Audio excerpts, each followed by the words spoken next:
उपमुख्यमंत्री सुनेत्रा पवार यांनी आज सकाळी बारामती बॅडमिंटन क्लबला भेट दिली। या क्लबमधील सदस्यांशी संवाद साधताना दादांच्या विकास कामांच्या आठवणी जाग्या केल्या आणि उपस्थित बारामतीकरांच्या डोळ्यात अश्रू अनावर झाले। दादांनी केलेल्या कार्याची आठवण आजही प्रत्येकाच्या मनात जिवंत असून दादा आपल्यात नाहीत हे वास्तव अजूनही अनेकांना मान्य होत नाही अशी भावना यावेळी व्यक्त झाली।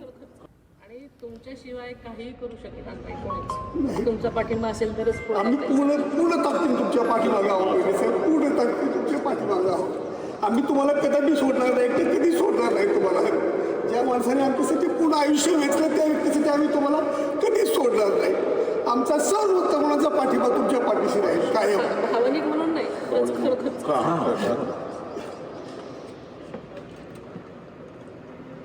ठीक आहे, धन्यवाद।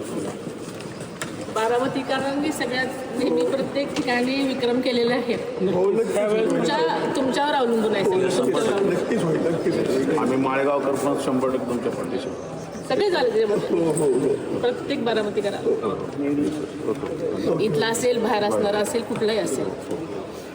ठीक आहे।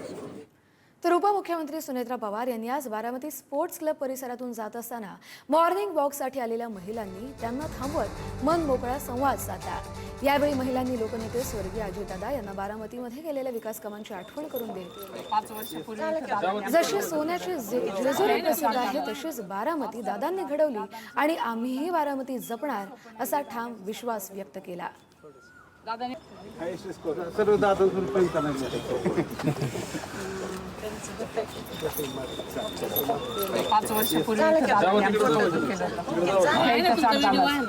असणारच ना, दादांच्या बोलणं एवढं सोपं नाही। दादाच्या सारखं एवढं होतं।